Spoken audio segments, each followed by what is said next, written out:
उस दिन नंदिनी ने नलिनी को कांता से बचाया। कांता को समझ नहीं आया कि क्या हुआ है और वो वहां से चली गई। फिर नंदिनी नलिनी के पास आई जो दिया लगा रही थी और बोली, नलिनी, तुम काम करते हुए सब और देखो और सावधान रहो। तुम्हें सास के हर कदम का ध्यान रखने की जरूरत है, समझी? क्या हुआ भाभी? क्या ऐसा कुछ हुआ है जो मुझे पता ही नहीं चला?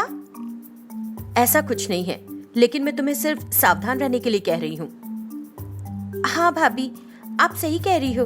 अभी अभी ना सासू माँ फिसल कर गिर पड़ी, लेकिन जब मैंने उनसे पूछा कि कैसे हुआ तो बस उठी और चली गई। वो कैसे गिर पड़ी मत सोचो, लेकिन तुमको अपने बारे में ध्यान रखना चाहिए, उसने कहा और चली गई। तब नलिनी, भाभी ने ऐसे क्यों कहा? जरूर कुछ हुआ होगा इसलिए कहा, नहीं तो वह ऐसे नहीं कहती है मुझसे कभी। वो ऐसा सोचकर चली गई। दूसरी ओर कांता अपने कमरे में चली गई। उसे चोट लगी थी तो दर्द के साथ, अब्बा, मैं ऐसे कैसे गिर गई मुझे समझ नहीं आया। मुझे लगा कि किसी ने मुझे पीछे से धक्का दे दिया। बेवजह मैंने एक सुनहरा मौका ही गवा दिया। फिर से मुझे एक और मौके का इंतजार करना पड़ेगा अब। हाँ। वो इस बारे में सोच रही थी। दिन ढल रहे थे। एक दिन तीनों खाना खाने के लिए बैठी और जब कांता अपना खाना परोस रही थी तो उसने गोंगूरा की चटनी देखी। अरे कोयले के शक्ल की औरत, ये चटनी इतनी काली क्यों दिख रही है? क्या तुमने इसे अपने जैसा बना दिया? तो नलिनी, सासू माँ, ये गोंगूरा की चटनी है, जो कोई भी बनाएगा ऐसी ही बनेगी। बेवजह आप मुझे इस तरह दोष मत दीजिए। तो ये चटनी हमारे घर में नहीं चलेगी। अगर मैं तुमको और इस प्लेट पर रखी चटनी को देखूं तो मुझे उल्टी जैसा महसूस हो रहा है। पहले से मेरे सामने से हटाओ, चलो। वो सिर्फ उसे आहत करने के लिए ऐसी बात कर रही थी। उसका बुरा चेहरा देखकर नलिनी ने गोंगूरा की चटनी हटा दी। बाद में कांता ने खाना खाया और वहां से चली गई।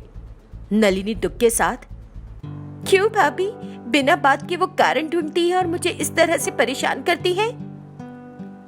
मैंने तुमसे पहले ही कहा है ना नलिनी, सोच लो कि वो एक कठोर पत्थर है और वो जो कुछ भी कहे उसे अनदेखा कर दो। मेरे चेहरे पर ही अगर वो मुझे और मेरे रंग को लेकर कहेगी तो मुझे सच में अपमानित लगता है।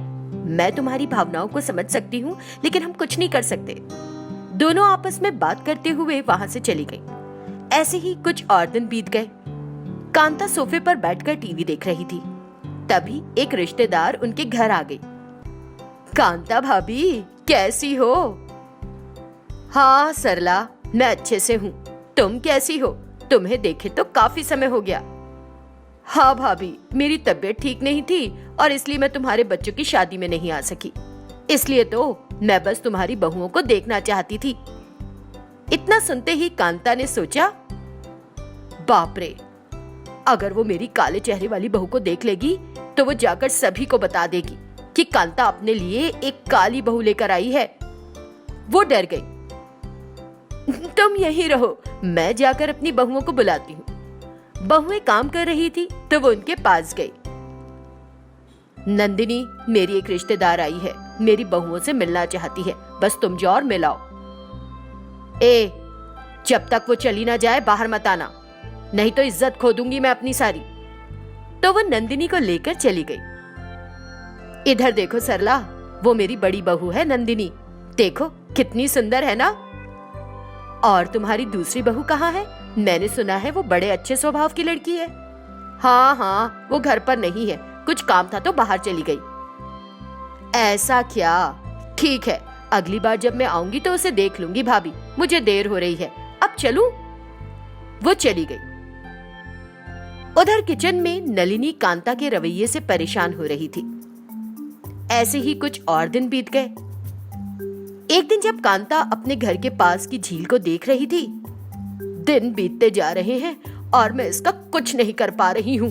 जो भी मेरे घर आता है मैं किसी से उसको मिला नहीं पाती और झूठ बोलती हूँ। अगर मैं उसे मार दूं तो सब ठीक हो जाएगा। ऐसा करने का कोई तरीका सूझ जाए बस। और वो इसके बारे में सोचने लगी। तभी उसे नलिनी को उस झील में गिराकर डुबाने का विचार आया। तुरंत उसने एक रस्सी डाल दी ताकि वहां उसका पैर फंस जाए और वो झील में गिर जाए। उसने सारा इंतजाम किया और घर आ गई। अरे नलिनी, इधर तो आओ। कहिए सासू माँ। हमारी पास की झील में लिली के फूल लगे हुए हैं, जाओ उन्हें तोड़ लाओ। नलिनी ठीक है कहकर झील की ओर चल पड़ी। कांता की शक्ल देखकर नंदिनी को शक हुआ और वो तुरंत नलिनी के पीछे हो ली।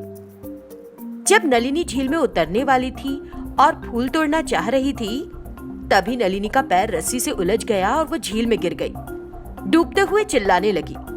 जैसे ही नलिनी ने उसे डूबते हुए देखा तो वो झील में कूद गई। क्योंकि नंदिनी तैरना जानती थी, इसलिए उसने नलिनी को खींचकर बाहर निकाला और उसकी जान बचाई। भाभी, अगर तुम नहीं आती तो पता नहीं क्या हो जाता। मेरे पैर में कुछ फंस गया था और मैं पानी में गिर पड़ी। ठीक है, अब घर चलते हैं। मैं फूल तोड़कर लाती हूँ जरा। धीरे धीरे वो नीचे आई और वहाँ एक रस्सी देखी तो समझ गई कि उसकी सास का काम है। उसने लिली के फूल लिए और घर लौट आई। रुद्रवरम नाम के एक गांव में सुजाता नाम की एक बुजुर्ग महिला रहती थी। उसका बेटा मोहन दिल्ली में नौकरी करता था। सुजाता गांव में रहकर खेतों की देखभाल किया करती थी। एक दिन जब सुजाता आराम से घर पर बैठी थी तो मोहन ने फोन किया। सुजाता ने फोन उठाया। हेलो बेटा मोहन, कैसे हो तुम? हाँ माँ, मैं एकदम बढ़िया हूँ। तुम कैसी हो, ठीक हो? हाँ, तुम यहाँ कब आ रहे हो? तुम्हें घर छोड़े 6 महीने हो गए। तुम कब घर आओगे? हाँ, उसके लिए ही तो कॉल किया। मैं घर आ रहा हूँ माँ। आते समय तुम्हारे लिए एक सरप्राइज गिफ्ट भी लाऊंगा मैं। हाँ। अच्छा, ठीक है बेटा, मैं तुम्हारी नजर उतारने के लिए तैयार रहूंगी। इतना कहकर उसने कॉल काट दिया।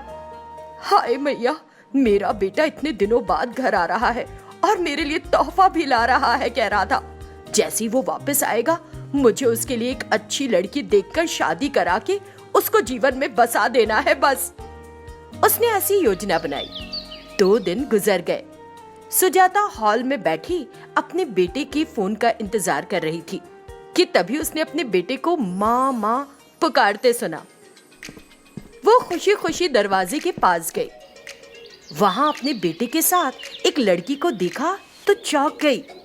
अरे बेटा, ये लड़की कौन है? माँ, मैंने तुमसे कहा था ना कि मैं गिफ्ट लेकर आऊंगा। यही है वो। हम दोनों एक दूसरे से प्यार करते हैं और शादी कर ली है। इसका नाम मोनालिसा है। लीसा, ये क्या नाम है बेटा? माँ, वो उत्तर भारत से है। मैं अपनी शादी से पहले बताना चाहता था, लेकिन अचानक ऐसा हो गया। Mona, she is my mother. Hi aunty. ये क्या बोल रही है? माँ, वो तुमसे अंग्रेजी में बात कर रही है। वो अभी हिंदी थोड़ा थोड़ा जानती है, सीख जाएगी। ऐसा?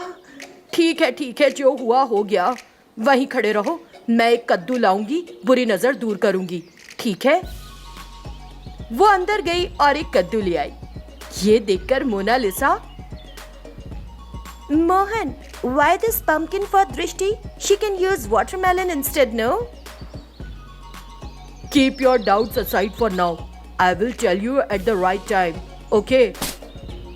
हाँ बहू, पहले अपना दाहिना पैर बढ़ाओ। उसने ऐसा कहा, लेकिन मोनालिसा ने अपना बायां पैर रखा और अंदर आ गई। ये देख सुजाता। ये क्या? ये बायां पैर रखकर अंदर आ गई। माँ, वो हिंदी नहीं समझती है ना, लेकिन धीरे धीरे हमें उसे ट्रेन करने और सिखाने की जरूरत है। ये कहकर वो मोनालिसा को अंदर ले गया। तब सुजाता ने सोचा, हे भगवान, अब इस बहू के साथ हर रोज एक नया अनुभव होगा मुझे। ऐसा सोचकर चली गई।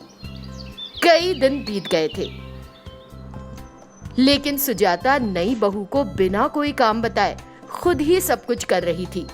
अपनी माँ को ऐसे करते देख मोहन ने कहा, माँ, क्या हुआ? तुम्हारी बहू के आने के बाद भी तुम सब कुछ कर रही हो। उसे समझाओ, क्या करना है वो किया करेगी ना। तब सुजाता बोली, क्या बताऊं और कैसे बताऊं?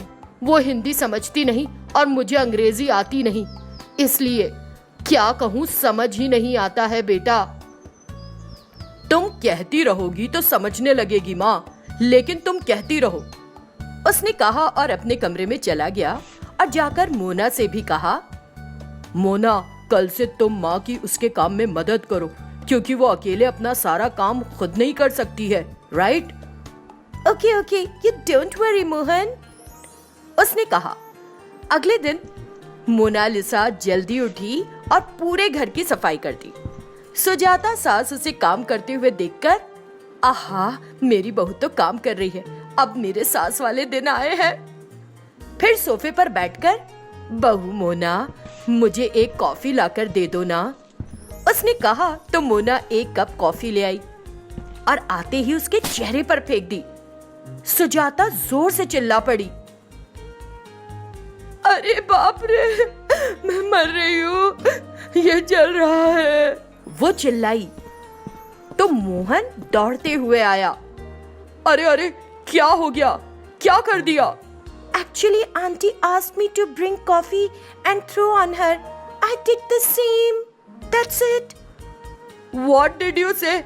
You threw hot coffee on her? हे भगवान, ये क्या कर दिया?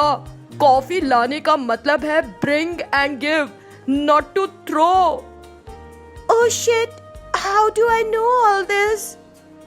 All right, go and quickly bring the bernol. Go. Mohan ने उसे भेज दिया। मोना बर्नॉल लाने चली गई। माँ सॉरी, उसने अनजाने में ऐसा कर दिया, उसकी ओर से मैं माफी मांग रहा हूँ आपसे। मैं क्या कहूँ समझ नहीं आ रहा, एक गैर हिंदी लड़की जिसे तुम ले आए, इससे मुझे कितनी परेशानी हो रही है। भगवान की कृपा से कुछ हुआ नहीं, इस बहू के साथ निभाना संभव नहीं है बेटा, उसने कहा। तुम मुझे कैसे बताओ कैसे करे माँ, वो धीरे धीरे समझ जाएगी, जब तक वो समझेगी मुझे डर है मैं मर ही जाऊंगी। ऐसा कुछ नहीं होगा माँ, डरो मत माँ, हर बार ऐसा नहीं होता, जहाँ जला हो वहाँ बर्नॉल लगा लेना माँ, मैं अभी आता हूँ, उसने कहा और मोहन चला गया। ऐसे ही दिन ढल रहे थे, लेकिन हर दिन अपनी अंग्रेजी बहू के साथ सास को दिक्कतों का सामना करना पड़ रहा था।